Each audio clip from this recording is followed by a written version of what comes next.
Hello guys. So in this series of lectures we're gonna look into curve sketching when a function is given. So you know about some special functions now. For example, how to sketch a straight line, or how to sketch a quadratic function. That is well known to you guys, right? And also we looked into under special functions. There's a playlist dedicated for that. Under special function, we also looked into constant functions and asymptotes, vertical asymptotes, then rectangular hyperbola. Those things were studied under special functions. So now in this lecture series, we're going to look at functions in general and how can we sketch them, right? So suppose you have a cubic polynomial, how do you sketch it? Then quadratic polynomial, how do you sketch it? Then rational functions, right? So 1 over some function, or a polynomial divided by polynomial, that's what we call rational functions. So if you are given a rational function, how do you sketch them? So these things you need to know. So this comes under applications of derivatives. So we'll be looking into two types of applications on derivative. This would be the first part, curve sketching. So this is a very important part for you guys, and also the next part will be also important for you. So next part deals with the practical application. So this one deals with graph sketching. So we can use the derivative to sketch graphs. So it's the best time to revise on derivatives that you have learned. So that we can start on doing examples obviously after the theoretical parts, right? So it's better that you know the derivative of x to the power of n. These things must be brushed up down. Derivative of x to the power of n, this is nx n minus 1. So very important. And the product rule, the quotient rule, chain rule, these things must be brushed up down again. So please go through them, and so that will be easier for you to get to the pace that we are moving, right? So now we'll look into, before we learn how to sketch graphs, we need to figure out special features, right? In graphs we need to figure out special features, and the purpose of learning the special features of graph, because based on those special features we're gonna sketch the curve, right? So first we'll look at some curves examples, and we'll see special characteristics that we can abstract from those curves, right? Okay, right. So this is a straight line. Straight line is a polynomial, and you know that it is usually given as y equals mx plus c. So all you need is 2 points to sketch a straight line. So you know this already. Points දෙකක් තියෙනවා නම් straight line එකක් අඳින්න පුළුවන්. Points දෙක join කරන්න straight line එක වෙනවා. So when you represent a straight line, you know that this line goes to infinity. So in this direction it goes to infinity, and in this direction it goes to infinity, right? So we call them, the function reaches positive infinity, because you can see the y coordinate. Function is actually the y coordinate. So when you move in this direction, when x coordinate is moved in this direction, the y coordinate moves in this direction, right? So towards the positive infinity. So we say that as x increases largely, the function increases largely. X tends to positive infinity, function tends to positive infinity. Also you can say that here. So if you move in this direction, when x goes to negative infinity, function goes to negative infinity as well, because this side is considered negative values of y. So this is a feature. Now especially when you sketch a straight line, so we take these 2 points. These are called this is called y-intercept, and this is called x-intercept. So this is what we use basically, but if you know 2 points in general, then you can draw a line, right? But make sure to represent these 2 points, y-intercept and x-intercept. So this is what is required by them, required of you to make sure to represent when you are sketching a graph, and also make sure to represent y and x axis. Then parabola, this is also a polynomial, degree 2 polynomial, right? So what is so special about this parabola? You can see in this case, as x increases, y increases. Right? If you are moving in this direction, suppose you are on this line, if you are moving in this direction, you would move on this line, right? Upward. Now here what happens? If you are coming from all the way from negative infinity, that means you are here. So this extends to positive infinity in this case. You will climb down the hill, right, and reaches a point, and again climb up the hill. Okay. So what is this point? This point is called a minimum point, right? This is a minimum point. So this is totally different from this. Now how do you sketch it? If you want to sketch this curve, first of all you have to make sure whether it is a minima or maximum, right? Then you need to find the minimum or maximum point like this. You need to know these things. Then you need to know where the function cuts the x-axis. So sometimes it might cut the x-axis, so sometimes it doesn't. So if it has two distinct roots, that means the function will cut the x-axis at two different points like this. And this point is the minima, right? Then the function will cut y-axis, so you need to know y-intercept as well. So in this case, what are the features that you need to know? Y-intercept, x-intercept, and minima or maxima, right? So if you know these, then you can sketch the curve. Okay. So what about this? This is not actually the rectangular hyperbola. This is the basic one where we said this is the basic one, y equals 1 over x. But since I wanted to show some special characteristic, I use this function instead. This is y equals 1 over x minus 1 plus 1. Now this is a rational function. This is a rational function. You can see that this is a quotient between two polynomial. On the top you have a constant, and in the bottom you have a linear function, right? So this is called a rational function. Now when it comes to rational functions, you have to always make sure that the denominator is not 0 for any value for certain values of x. So for certain values of x, the denominator becomes 0, then you have to take those x values out of the intervals. So in most cases, in your questions, this will be there, right? Certain x values that needs to be taken out.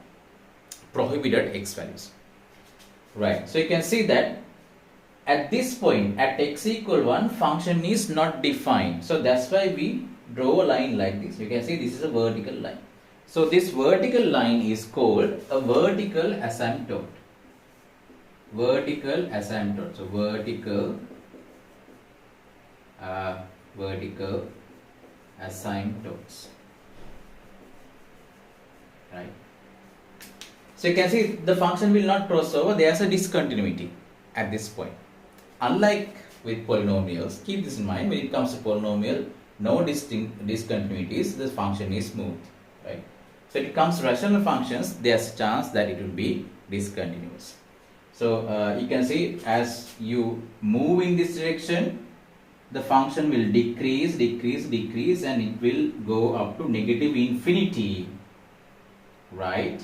And if you are on this region, what happens is that suddenly you appear as if you are in positive infinity.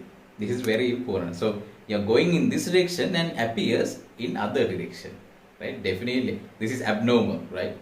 Then the function again decreases and approaches this line. This line will not be crossed. Also, if you are going in this direction, negative infinity, the function will approach this line. Y equals k. You know, parallel lines to x are represented as y equal constant. Y equals constant. And vertical asymptotes are represented as x equal a. X equal that certain value. So in this case, x equal, it should be 1. X equal 1. Sorry about this. This should be x equal 1. So this is a line. So we know the vertical asymptotes, and these are called if your function approaches a certain value as x increases, right? As x increases, that means when x tends to positive infinity, if your function approaches a certain value, or x tends to negative infinity, if your function approaches a certain value, maybe the same value or different value, those are called horizontal asymptotes, right? These are called horizontal asymptotes. So y equals k is a horizontal asymptotes, right? So this is a different feature that you will not expect in these two functions. So that's why we discuss this under special functions. Okay. Now let's look into the special features and list them out right below these functions. Right, so these are the special features I have listed under these graphs here. So you need to know the x-intercept and y-intercept. So what would be our x-intercept? X-intercept is a comma 0. You need to find these. And y-intercept is here, that is 0 comma 0. Then you need to know what happens to the function as x tends to infinity. So you can say as x tends to infinity, y tends to infinity, positive infinity. Now as x tends to negative infinity, that means if you move in this direction, you can see function moves down, which means y tends to negative infinity. And also you can see as x increases. So what does it mean by when you say x increases? That means if you are moving in this direction from left to right, always left to right, if you are moving in this direction, what happens to the function? Function increases. So function means the y coordinate. Function means the y coordinate. Now look for the y coordinate. What happens to the y coordinate? If you move in this direction, so the y coordinate is represented on this graph. If you are moving in this direction, y coordinates increases. Y coordinate increases. Increase means it gets more positive and positive. So that you need to know. So you need to figure out in which regions the functions will increase or in which region the functions will decrease. So we'll get to this later. Now when it comes to polynomial parabola, you can see you need the minimum point. Okay. So x-intercept. What are the x-intercepts? Also known as roots. You know how to find the roots. So keep this in mind when it comes to curve sketching under a differentiation equation. You don't really have to put the x-intercepts there. So you only need to worry about the y-intercept, because sometimes, in most cases, it would be difficult for you to find the roots of the given function, because the function would be a different one that you haven't even seen, right? Right. So x-intercept, these two. So 0, x1 comma 0 are the points, and the other point is x2 comma 0. So I mentioned them here. Then y-intercept 0 comma c mentioned here. Then we have a minima in this parabola. If it is a maxima, then we have to mention that as well. So minima is this point. So we will see how to find with derivatives. It becomes very easy to find these minimas and maxima. So you learned about quadratic functions and the minimum and the maximum point. So you have to memorize that formula. But in this case, when it comes to derivatives, we can easily find that value, right? So as x now, next as x tends to positive or negative. Now in this case, either way, what happens to the function? Function will tend to see negative infinity, positive infinity. So if you are moving in this direction, right, towards the positive infinity, the function goes to positive infinity. If you are moving in this direction towards negative infinity, function again increases. That means it tends to positive infinity. So that's why I mentioned both here, right, positive or negative. Either way, the function tends to positive infinity. Then you will know in which region the function increases and decreases. So function decreases. You can see if you are here now, as x increases, you always check this one when x is increasing. X increase means you are going from left to right. So you can see if you are moving in this direction, suppose you are here, now this tends to negative, positive infinity. If you are here like this, right? So what happens? If you are moving in this direction, you would go down on this hill, right? Like this. That means the function is decreasing up to this point, and at this point the function neither decreases or increases. So these points are called stationary points. We'll get to that later. Then what happens? If you move away from this point, so if you move on to the next part, then function starts increasing. So in this region, below x naught the function decreases, right? Beyond x naught the function increases. So that is mentioned here. Fx decreases as x is less than x naught. Fx increases as x is greater than x naught. Greater means in this region. Okay. Then rectangle hyperbolic functions. So the special features being the asymptotes here. So vertical asymptotes, it is given as x equal some value. So usually this will be the value there. So if it is not mentioned, then you have to get that one as well. Then the horizontal asymptote. So if you see that the function approaches a certain value as x increases or x decreases indefinitely in either case, so these are called horizontal asymptotes. Horizontal asymptotes are given as y equal something. Then finally x and y intercept. So this is not very important, but in some cases, in some questions they ask for the intercept as well. But even if they don't ask for it, you have to find it. Especially this one, y-intercept, not this one, y-intercept.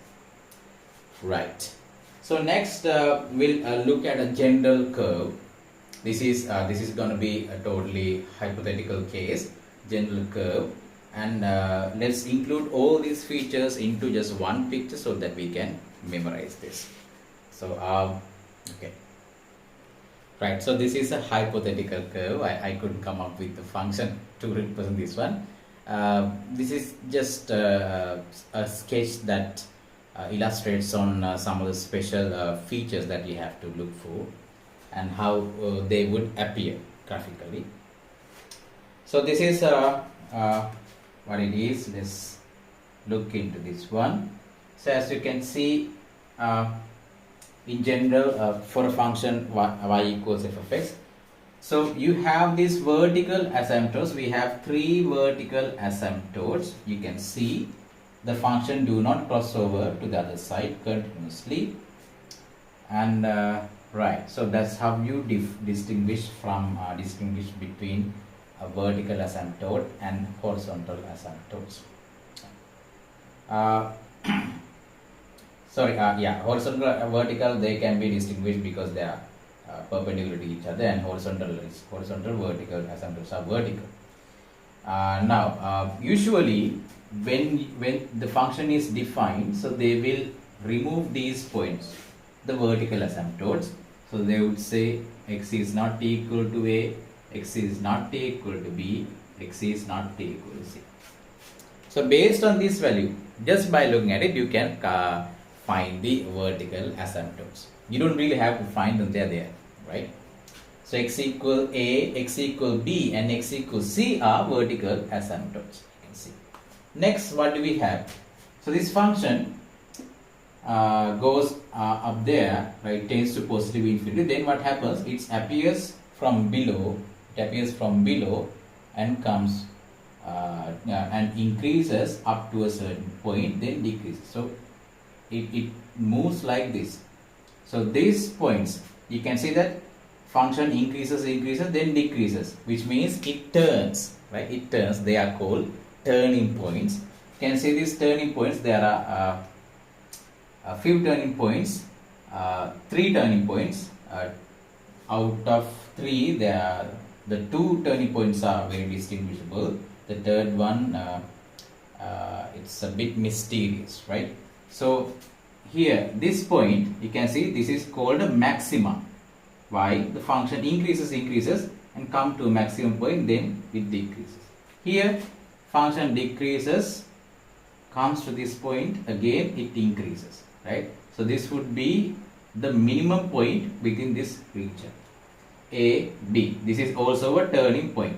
Now you can see this C function increases, and then when you are at C, function neither decrease nor increase. So it moves like this horizontally for maybe for a smaller distance. You may not be able to see that, right? For a minute distance it stays still, then again it increases. So this is sort of a turning point. These 3 points are special. So A, B and C, they are called turning points, right? So A, B, C points are called turning points. Also they are called stationary points, right? So I noted that down. General features A, B and C are turning points. So you need to find this first, then you draw the curve, right? So there are ways to find the turning points, so don't worry about it. Right, next let's see what happens to the function, the nature of the function in these regions. You can see that I have so the region is now discontinuous, it's not continuous, so we have to see what happens to the function in these different regions. Now what happens? So I can say that as x increases, we always check whether the function increases or decreases as x increases. So I mentioned this direction. So I have here 1, 2, 3, 4, 5, 6 arrows to represent different directions. So what happens to the function? As increases, where is our function? Our function is represented by this black line. So what happens? As x increases, if you try to move in this direction, function will take you towards positive infinity. So this is a vertical asymptote. So what happens? The function f of x will increase if you move in this direction up to this point. Then what happens? So if you are in this region, you can see I have separated this region by this line, red line here. If you go from here to here, you can see the function suddenly appears from negative infinity and increases up to this point. So fx again increases in this region. Then if you increase it further, the function will decrease and goes to negative infinity. So in this region, function decreases. So look for this. Then what happens? If you move on to this direction, the function appears from positive infinity, again decreases. So fx decreases in this direction, in this region. Then after this, the function will increase, then stationary again increase. So as a whole, then this function increases in that direction, in this region. Then if you move on to the other region, the function appears from negative infinity and function keeps on increasing and it will finally approach this line, right? So when the function goes to negative infinity, it will approach the same line. So here the function will increase until it approaches.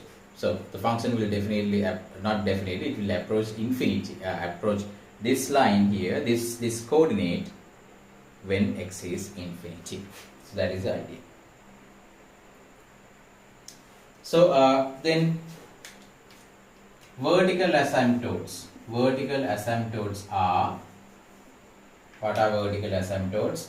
X equal A, x equal B and x equal C. If the questions ask you to determine the vertical asymptotes, just look into the question. So it will be there. So you can just write them down. The horizontal asymptotes are HA are, what are the horizontal asymptotes? You have only one horizontal asymptote, so y equal k. Then what? Then intercept. So we have two intercepts there. X intercept. So we don't really need this, but I mentioned that anyway. So there are three x intercepts. So let's say this is G. Sorry, it should be O E, then G O, maybe F O. Then here DO, right? So you don't really need to find these x-intercepts. So GO, FO, then DO. DO are x-intercepts. Then y-intercepts, y-intercept OE. Y-intercept is OE. That is our y-intercept. Right. So you can see these features needs to be determined first. Then we'll see how to sketch curves. So basically, this would be the introductory part, and we need to figure out these features, regions where the function increases and regions where the function decreases. Then like this, there's a way to do that using differential coefficient. Then turning points A, B and C. So there are in general 3 types of turning points. So we'll see how to distinguish between them as well, and also how to find them. Then we need y-intercept, right? Then if you can find x-intercept, right, like this. If you won't, you can find x-intercept. And finally, we need vertical asymptotes and horizontal asymptotes. So you can figure out vertical asymptotes just by looking at the question, but for horizontal asymptotes, it takes a few steps. So we'll get to that as well, right? So this would be the introductory part, and in the next video we will see how to determine the nature of the function. By that I mean whether the function increases in a certain region or decreases in a certain region, right? So see you in that video.